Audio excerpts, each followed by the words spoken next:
اللہ تین لوگوں کی طرف رحمت کی نگاہ بھی نہیں ڈالے، اور وہ تین لوگ بہت سے ہیں لیکن مختلف روایات ہیں، تو میں آپ کو ایک حدیث سناتا ہوں۔ وہ تین بدقسمت کون ہے جن کی طرف اللہ نظر بھی نہیں ڈالے گا، یعنی دیکھے گا بھی نہیں، رحمت کی نگاہ بھی نہیں ڈالے گا، اور یہ بہت بڑی محرومی ہے اس نے۔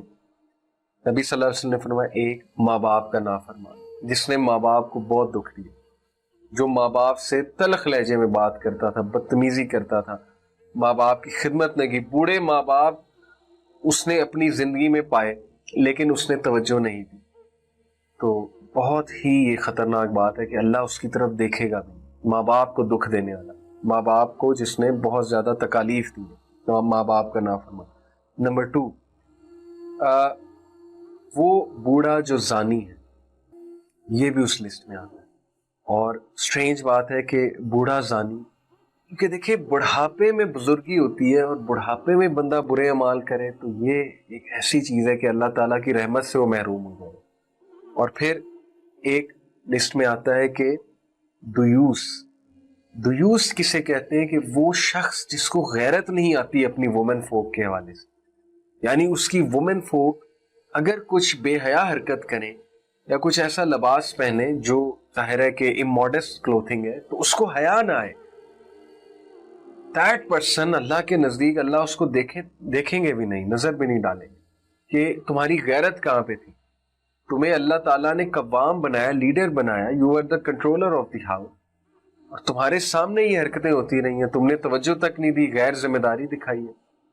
اور ہاں، ایک اور شخص ہے اس میں جس کی طرف اللہ تعالیٰ دیکھیں گے بھی نہیں، اور وہ عورت ہے جو مردوں کی مشابہت کرتی لباس میں اور حلیے میں، تو یہ بھی، اس کی طرف بھی اللہ سبحانہ و تعالیٰ جو ہے وہ نہیں دیکھیں گے۔ یس، یہ صحیح حدیث میں آپ کو سنا رہا ہوں۔ سو ہم بات کر رہے تھے کہ وہ اعمال جو انسان کو میدان حشر میں فائدہ دیں گے، میں نے کہا اچھے اخلاق، اور اس سے اگلی بات ہم نے کی کہ متکبر لوگ، اور یہ جو تین لوگ ہیں جن کی طرف اللہ سبحانہ تعالیٰ دیکھیں گے بھی نہیں۔ اور ایک حدیث میں یہ بھی آتا ہے کہ جھوٹ بول کر بزنس کرنے والا، یعنی اپنا بزنس کرتا ہے، چیزیں بیچتا ہے جھوٹ بول کے، ایگزیجریشن کر کے، اس کی طرف بھی اللہ سبحانہ تعالیٰ نہیں دیکھیں گے۔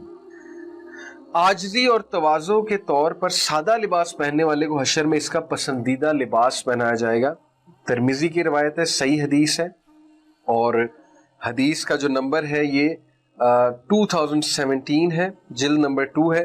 حضرت معاذ بن انس رضی اللہ عنہ سے روایت ہے کہ رسول اللہ صلی اللہ علیہ وسلم نے فرمایا، جس نے اللہ تعالیٰ کو راضی کرنے کے لیے تواضع اختیار کیا اور ایسا قیمتی لباس نہ پہنا جسے خریدنے کی وہ استطاعت رکھتا ہے، اسے قیامت کے روز اللہ تعالیٰ ساری مخلوق کے سامنے بلائیں گے تاکہ وہ اہل ایمان کے لباس میں سے جو چاہے پسند کرے، یعنی اللہ کو سادگی پسند ہے۔ تو آج کے دور میں جو فینسی کلوتھنگ ہے، برانڈز کی سپر ڈوپر فینسی کلوتھنگ ہم پسند کرتے ہیں، اللہ کے نبی صلی اللہ علیہ وسلم نے اور اللہ نے سادہ لباس پسند کیا۔ Yes, you can buy very good cloth, لیکن اٹ شوڈ بی ڈیسنٹ۔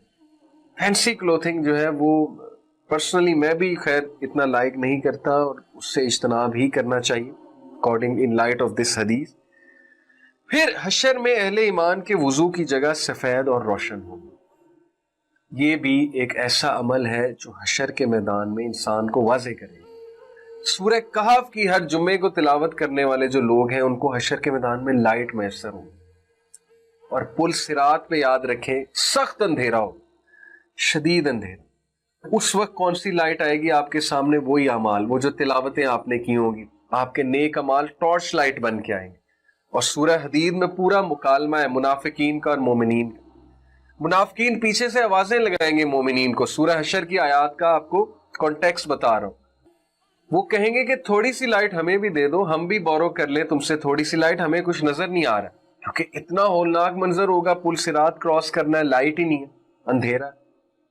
فرشتے انہیں جواب دیں گے کہ تمہارے لیے کوئی لائٹ نہیں آ رہی، بیکاز تم نے لائٹ کے لیے سٹرائیو ہی نہیں کیا، کبھی تم نے غور ہی نہیں کیا، تم نے اچھائی نہیں کی، تم نے چیریٹی نہیں کی، تم نے نیک اعمال صرف تم اپنے لیے جی رہے تھے، اپنی خواہشات جو ہے اس کے لیے زندگی گزار رہے تھے۔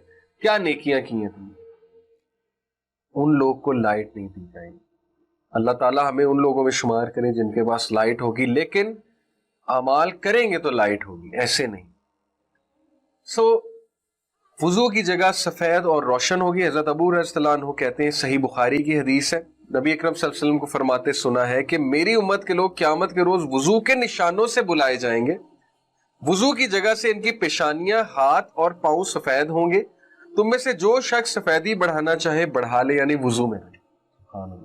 تو قیامت والے دن لوگ ظاہر نبی اکرم صلی اللہ علیہ وسلم بھی مومنین کو کیسے پہچانیں گے کہ ان کے وضو کے جو اعضاء ہیں وہ چمک رہے ہوں. تو اس لیے اگر آپ چاہتے ہیں کہ نبی اکرم صلی اللہ علیہ وسلم آپ کو پہچانے قیامت والے دن, اس دن, تو ایک تو وضو میں رہا کریں, دوسرا ہے کہ نماز کبھی نہ چھوڑیں, وضو کیا کریں. Very important. دیٹس وائی یہ چیز تھنگس دیٹ میٹر میں انکلوڈ ہوئی ہے کہ یہی تو میٹر کرتی ہے بھائی. اگر ایک بندے نے دنیا اتنی کما لی, دنیا میں وہ سکسیسفل ہو گیا, اور آخرت میں وہ لوزر ہے, آخرت میں وہ فیلئر ہے, آخرت میں نبی اکرم صلی اللہ علیہ وسلم کے پاس بھی نہیں اسے جانے دیا جا رہا, آخرت میں نبی صلی اللہ علیہ وسلم اسے پہچان بھی نہیں رہے, تو یہ کون سا سکسیس ہے؟ آپ مجھے بتائیں. چاہے آپ نے پی ایچ ڈی کی ہے, چاہے آپ بلینئر بن گئے یہاں پہ, چاہے آپ نے ملک کے ملک فتح کر لیے, لیکن وہاں آپ کے نبی آپ کو نہیں پہچان پا رہے, وہاں آپ کو حوض کوثر نصیب نہیں ہو رہا ہے, وہاں آپ کو اللہ کے عرش کا سایہ نصیب نہیں ہو رہا ہے, تو یہ کون سی کامیابی؟ اٹ از دی الٹیمیٹ لاس. اور یہی اللہ تعالیٰ نے کہا ہے, بل تؤثرون الحیات الدنیا والآخرۃ خیر وابقیٰ. تم دنیا کی زندگی کو ترجیح دیتے ہو جو جلدی گزرنے والی ہے, والآخرۃ خیر وابقیٰ, آخرت کی زندگی جو باقی رہنے والی ہے اس کو تم نیگلیکٹ کرتے ہو, اس کو تم اگنور کرتے ہو. حدیث میں آتا ہے کہ دنیا کی زندگی کمپیئرڈ ود دی آخرہ is like a drop in the ocean. سمندر کا ایک قطرہ یہ دنیا کی زندگی اور پورا سمندر آخرت کی زندگی. اب ایک بیوقوف انسان ہی ہوگا جو دنیا کو بہت زیادہ ترجیح دے گا, آخرت کو سائڈ پہ لگا دے. اور ہم ایسا کرتے ہیں, اذان ہو رہی ہے, فٹ بال میچ لگا ہوا ہے, ہم اذان کو اگنور کر کے, نماز کو اگنور کر کے فٹ بال میچ دیکھتے ہیں. یہ مثال ہے دنیا کو پریفرنس, آخرت کو نیگلیکٹ کرنا. ہم کتنا ٹائم ویسٹ کرتے ہیں آپ خود سوچیں. ہم سب گاڑی ڈرائیو کرتے ہیں, جو گاڑی ڈرائیو کرتے ہیں میں ان سے بات کر رہا ہوں, ان کا ایک طویل سفر ہوتا ہے, اس سفر کے دوران گانے سنتے ہیں. یہی ٹائم وہ کوئی لیکچر سن سکتے ہیں, اپنا علم بڑھا سکتے ہیں, اپنے سکلز بڑھا سکتے ہیں. کتنا ٹائم ویسٹ ہو رہا ہے. ہم رات کو بیٹھ کے کیا کرتے ہیں, اللہ معاف کرے ہماری یوتھ 6 گھنٹے 5 گھنٹے بیٹھ کے پورن دیکھ رہے ہیں, رات کو ایڈکٹ ہو چکے. اتنا ٹائم کا ضیاع, اتنا ٹائم کا ضیاع, اتنی بدقسمتی. اللہ ہمیں محفوظ رکھے, معاف کرے. کچھ تو احساس کرے قیامت والے دن کیا ہمارا بنے گا, میدان حشر میں ہم کس پوزیشن میں ہوں گے. کہیں ہم وہاں پہ بہت بڑے لوزر تو نہیں ہوں گے. اللہ معاف کرے, اللہ نہ کرے, ہم سب کو اللہ تعالیٰ محفوظ فرمائے. تھنگس دیٹ میٹر میں یہ چیز سوچیں, اس چیز پہ بہت غور کریں, اس چیز کو بار بار پڑھیں. پارہ 30 کیوں میں بار بار ریکمینڈ کرتا ہوں, because it is full of reminders. سورہ نبا, اللہ تعالیٰ جو ہے سورہ نبا میں بات ہی یہاں سے شروع کر رہے ہیں. اما یتساءلون عن النبأ العظیم, they ask you about the day, تم سے کوشچن کرتے ہیں عن النبأ العظیم, وہ بہت بڑا ڈے آنے والا ہے.